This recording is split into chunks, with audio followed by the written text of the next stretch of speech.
Bismillahirrahmanirrahim. Elhamdülillahi Rabbil alemin. Vessalatu vesselamu ala eşrefil enbiya'i vel mursalin. Seyyidina ve nebiyyina ve mevlana Ebul Kasimi Mustafa Muhammed sallallahu aleyhi ve alihi ve sellem ve alihi teyyibin tahirin. Ve la'netullah ala a'daihim ecma'in minel an ila kıyami yevmiddin. A'udhu billahi samil alim mineşşeytanirracim. Rabbi şrah li sadri ve yessir li emri. Vahlul uqdeten min lisani yefqahu qavli. Duanın davamında İmam Səccad əleyhissalam buyurur ki: İlahi ma ana bi evveli men asaka fetubta aleyh ve ta'arrada li ma'rufika fecutta aleyh. İlahi mən sənə qarşı günah edənlərin, asi olanların birincisi deyiləm ki, sən ona tövbə nəsib edəsən. Sənin lütfünə, sənin yaxşılığına üz tutanların birincisi də deyiləm ki, sən ona ehsan edəsən. Burada insan Allaha bir məsələndə, Allah dua eləyəndə bir məsələni qeyd etmək istəyir ki, yəni sən nə qədər bəndələri bağışlamısan, nə qədər insanları bağışlamısan. Sən yaradılışdan bəri bağışlayırsan. Rəhmət sənin gözəl xüsusiyyətindir. İnsan gözəl bir xüsusiyyətə sahib olanda fasilə verməz. İmkanı varsa, nə qədər imkanı varsa, o imkanı daxildə fasilə vermədən o yaxşılıq eləyər. Məsələn, tutaq ki, mən imkanlı varlı bir insanam və ölənə qədər mənim imkanım bitməyəcək. Və o imkan mənim öz ailəm, özümə kifayət qədərdir. Əlavə də qalır. Burada yaxşılıq nədir? Burada yaxşılıq budur ki, hansısa bir fəqir ailəyə kömək eləyəsən. Məsələn, bir xeyirxah iş görəsən.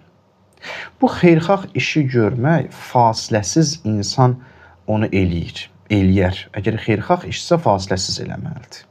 Nə qədər imkanı var. İndi ilahi, sənin imkanın məhdud deyil ki, sonsuzdur. Rəhmətin sonsuzdur. Yaradılışdan etibarən sonsuz olan rəhmətinlə insanlara bağışlayırsan. Bu yaxşılıqları eləyirsən sən. Ya mən tək deyiləm ki, mən sənə gəlim deyim ki, ilahi məni bağışla, bu yaxşılığı mənə eləsən. Onsuz da yaxşılıq eləyirsən.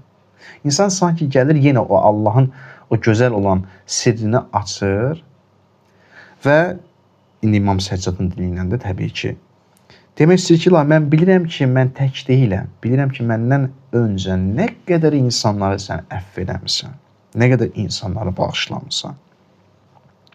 Yəni, ya Rəbb, mənə qədər neçə insan günah etdi, sən onları bağışladın, tövbələrini qəbul etdin. Onlardan biri ola bilmərəm mən. Yəni, bu qədər çətindir. Mən onlardan biri olum. Mən birinci insan deyiləm ki, tövbə nəsib eləyəsən. Mənə də tövbə nəsib elə. Mənə də o sonsuz gözəlliyin, yəni o deməli, rəhmətin o işığını, nurunu mənə də, o kölgəni mənim üzərimə sər. Mənim üzərimdə də o kölgə olsun. Mənə də o bağışlayanların içərisində qərar ver, onların daxilində qərar ver. Burada da çox maraqlıdır, bu cümlə həqiqətən maraqlıdır. Ənə bi İlahi, ənə bi əvvəli mən əsak. Mən birinci insan deyiləm. Təzə gəlmişim, sən də elə bir insanla rastlaşasan ki, bu kimdir, günah etdiyində, bununla mən necə rəftar edir. Sən özün gözəl bilirsən, necə rəftar eləyirsən. Sənə rəftarı heç kəs öyrətmir ki, ilahi, sən başqalarını öyrədirsən. Bilirsən burada necə rəftar etmək lazımdır. Fətubda aleyh. Və birinci insan deyiləm ki, mənə tövbə nəsib eləyəsən, nəsuh tövbəsini nəsib eləyəsən. Nə qədər insanlara o tövbəni nəsib eləmirsən, nə qədər öz səxavətini göstərmirsən insanlara. Yəni, ilahi, bilirəm ki, sən yenə məni qorxuzursan, məsələn, əzabı ilə, cəhənnəminlə məni qorxuzursan, amma bilirəm ki, belə deyim də, məsələn, fərz edin ki, yenə bayaq o dediyim misal, fərz edək ki, misal üçün, elə bayaq dediyim misalda qalaq, dünyanın bir milyoneri hər kəsə xeyirxahdır, kömək eləyir, Sən onun qapısına girəndə, məsələn, sən necə elə bilərsən ki, o sənə kömək eləsin, mənə kömək eləsin, bir fərqlə kömək eləsin. Bir dənə bu söz kifayətdir. Deyərsən ki, mən birinci insan deyiləm, gəlib səndən kömək istəyirəm. Bilirəm ki, nə qədər insanlar səndən kömək istəyib.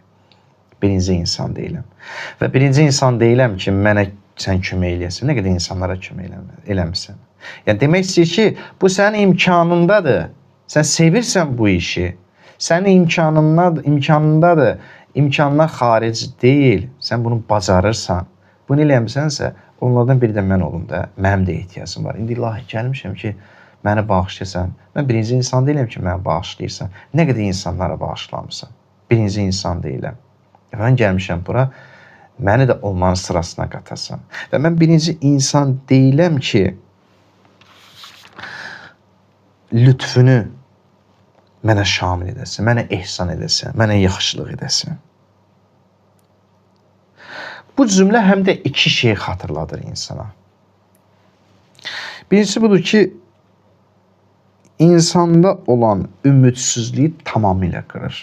Bəzən biz ona görə deyirik, ümidsizlik ən böyük günahdır. Ümidsizlik iblisin bizə öyrətdiyi ən pis bir işdir. Niyə? Bu qədər duaları oxuduq, bundan öncəki cümə xütbəsində danışdıq. Elə bir Allahın qarşısına gəlirsən, bilirsiniz, ümidsizlik o demək ki, 50-50, kesin əvə deyim. Ümidsizliyin mənası odur ki, yəni, bağışlaya da bilərsən, bağışlamaya da bilərsən. Bağışlamaq da sənin zatındandır, qəzəblənmək, cəhənnəmə atmaq da sənin zatındandır. Bu cür yanaşırsan. Amma o demək ki, mən Allahı düzgün dərk eləməmişik. Dərkimizə görə ümidsizlik yəni dərk etməmək, düzgün dərk etməmək. Ona görə bu pisdir. Ona görə bu pisdir. Deyir ki, yox, Allah bağışlayandır, digərləri ərəzdir, digərləri onun rəhmətindən qaynaqlanır. Bu cümlə bizə deyir ki, ümidsiz olma, ümidsizliyi tamamilə qırır. Mənim günahım çoxdur, artıq gecdir. Da mən Allahın yox deyir, belə ümidsiz olma. Mənim günahım çoxdur, artıq gecdir. Sənin günahın çoxdur. Allahın o rəhmət zatından ki, əzəmətli deyil ki. Sənin günahın əzəmətlidir. Allahın özündən əzəmətli deyil ki. Bu fikirləri dağıtmaq lazımdır. Mənim günahım çoxdur, artıq gecdir. Bu fikri dağıdır. Görürsünüz, necə incə bir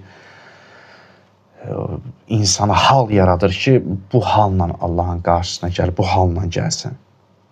Allah səni bağışlayacaq. Belə bir halla insana tövbə nəsib olur. Tarix boyu bağışlananlar var. Ümidsizlik olmaz, ümidsizlik olmaz. Əgər tarix boyu sən insanlara bağışlanmısansa, deməli, mənim də bağışlanma şansım var. Mənim də bağışlanmaq şansım var. Məsumlar nə üçündür? Məsumlar niyə var? Niyə məsum var? Niyə imam var? Niyə peyğəmbər var? Niyə məsələn Həzrət Əli var? Ona görə onlar var ki, biz ümidsiz insanlara başa salsın ki, ümidinizi belə ümidsizlik eləməyin. Allahın o rəhmətini göstərmək üçün gəlir.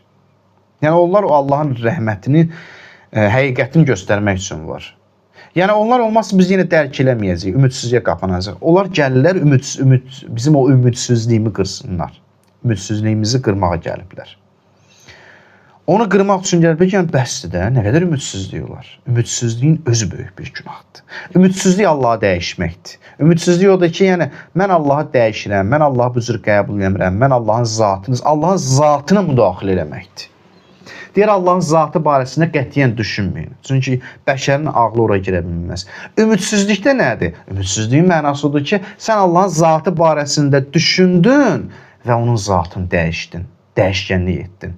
Ona görə ümidsizlik küfrə gətirib çıxarda bilər. Necə ki, Allahın zatı barəsində danışmaq, bəzi bəşərin ağlının girə bilməyəcəyi məsələləri müzakirə eləmək küfrə axıra gətirib çıxardır, ümidsizlik də insan axırı küfrə gətirib çıxardacaq.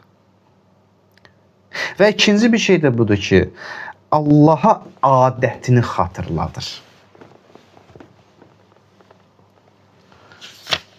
Bir daha deyim. Deyir, ilahi, sən birinci şəxs, ilahi, mən birinci şəxs deyiləm ki, məni bağışlayasan. Məndən öncə nə qədər insanları bağışlamısan? Məndən öncə nə qədər insanları bağışlamısan? İlahi, mən sənə qarşı asi olanların, günahkar olanların birincisi deyiləm ki, sən ona tövbə nəsib edəsən.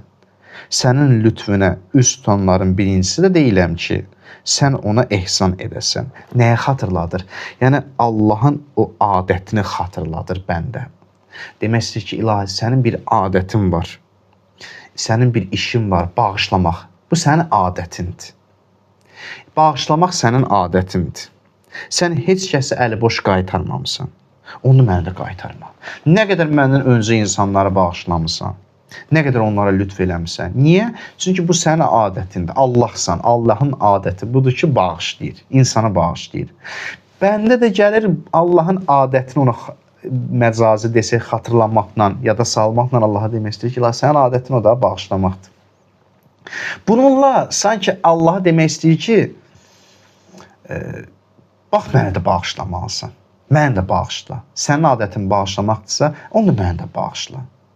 Cəzalandırmaq sənin adətin deyil. Əzab vermək sənin adətin deyil. Əzab, cəza, bunlar hamısı ona görədir ki, bəndə qorxsun, gəlsin, Allahın rəhmətinə söykənsin, Allah da öz adətinə davam eləsin.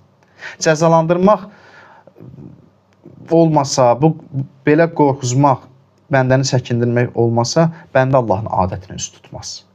Ona görə bununla adətə, Allahın o adətinə üst tutaq deyə Allah gəlir cəza ilə insanı qorxuzur ki, Allahın adətinə tərəf, rəhmətinə tərəf qaçsın. Deməli, bu duada ikinci bir məsələni öyrədir ki, Allahın adətini insana xatırladır. Allahın işi bağışlamaqdır və o bizi əli boş qaytarmaz. Deməli, məni də boş qaytarmaz. O heç kəs əli boş qaytarmırsa, məni də boş qaytarmaz. Hə, yenə deyirəm, sui-istifadələr, bu barədə kesinliklə danışmışıq. Sui-istifadələr zaten insandan bu halı alar və insanı cəhənnəmə sürükləyər. Allah bizləri öz bağışlanan bəndələrindən qərar versin. Allah bizləri bax belə tövbə nəsib eləsin ki, onun rəhmətini dərk eləyə bilək. Allah ölənə qədər, daha doğrusu belə deyək də, bəli, ölənə qədər bütün günahlarımızı bağışlasın. Nə qədər günah eləmişiksə bağışlasın və öldükdən sonra pak Allahın qarşısına çıxa bilək. Allahümmə inna nəs'əlükə və nəd'ukə bismikəl azim əl-əzəm əl-əzzil əcəllil əkrəm və bi Muhammedin və əhli beyti teyyibin at-tahirin. Ya Allah, ya Allah, ya Allah, ya Allah, ya Allah, ya Allah. Ya Allah, ya Allah, ya Allah, ya Rahman, ya Rahim. Ya muqallibəl qulub, səbbit qulubana alə dinik. İlahi, əllərimizi naümid qaytarma. Amin deyən dillərimizi lal öldürmə. Bağışlamamış bizləri qəbr evinə göndərmə. Qəbrimizin ilk gecəsində İmam Səccəd əleyhissalama başımızın üzərində hazır elə. İlahi, çətinlikdə olanların çətinliklərini tezliklə həll elə. Xəstə olanlara tezliklə şəfa ver.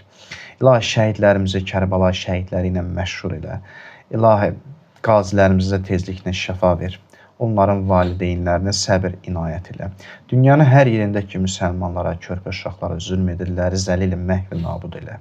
Dünyanın hər yerindəki müsəlmanlara, İslama, dinə xidmət edirlər, onları daha da müvəffəq elə. İlahi, dünya və axirət bizləri Peyğəmbər və əhl-i beytindən ayrı salma. Dünyada İmam Hüseyin əleyhissalamın ziyarətin, qiyamətdə şəfaətini bizlərə nəsib elə. Bu cümə günündə qılınan cümə namazı, edilən duaları, ibadətləri ali dərəcədə qəbul elə. İmam Zaman əleyhissalamın zuhrunu tez elə. Ağanın qəlbimizdən razı və xoşnud elə. Bizləri bir-birimizə daha da mehriban qərar ver. Haqqı Muhammedin və alih və bihaqqı surəti mübarəkətil fatihəti mə'əs salavat. Allahümme salli ala Muhammedin və ali Muhammed və accil fərəcə.